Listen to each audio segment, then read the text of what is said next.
హల్లెలూయా. ప్రభువైన యేసుక్రీస్తు వారి నామములో మీ అందరికీ శుభములు. ఈరోజు వాక్యాన్ని ఆదికాండము 2వ అధ్యాయము 23వ వచనములో ప్రభు ఏం రాయించారో మనం చదువుకుందాం రండి. అప్పుడు ఆదాము ఇట్లనెను, నా వెముకలలో ఒక వెముక, నా మాంసములో మాంసము, ఇది నరుని నుండి తీయబడిన గనుక నారే అనబడును. దేవునికి స్తోత్రం.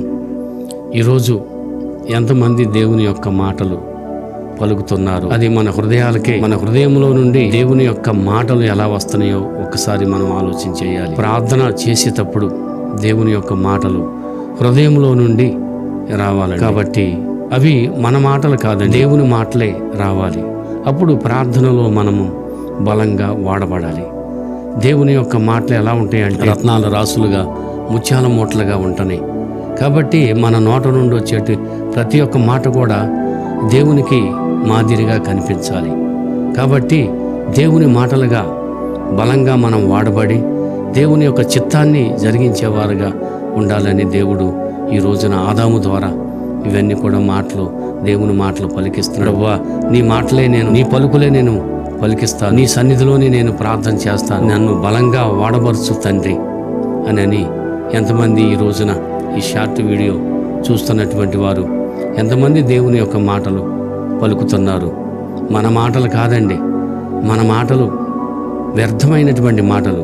కానీ దేవుని యొక్క మాటలు ఎలా ఉంటాయంటే జీవం గల మాటల్లాగా ఉంటాయి.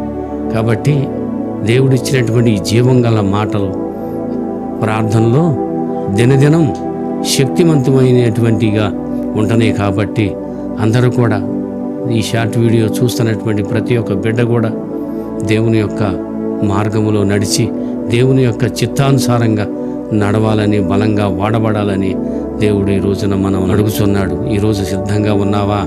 నువ్వు సిద్ధంగా ఉన్నట్లయితే దేవుని మాటలతో దేవుని తృప్తిపరుస్తున్నావా లేదా అనేది నీ హృదయానికి తెలుసుకోవాలి. కాబట్టి దేవుడిచ్చేటువంటి ఈ దీవెనలు మీరందరూ కూడా పొందుకోవాలని ప్రభు పేరట మీ అందరినీ దీవిస్తున్నాను.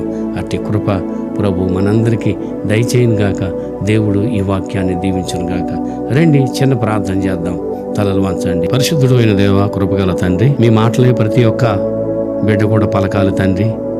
ప్రతి ఒక్క బిడ్డ పలికి మీ దీవెనలతో మేము ముందుకు కొనసాగేలాగా సహాయం చేయమని మా ప్రభువును, మీ ప్రియరక్షకుడైన యేసయ్య దివ్య నామమును బట్టి మిక్కిలి వినయంతో వేడుకొంచున్నాము మా పరమ తండ్రి.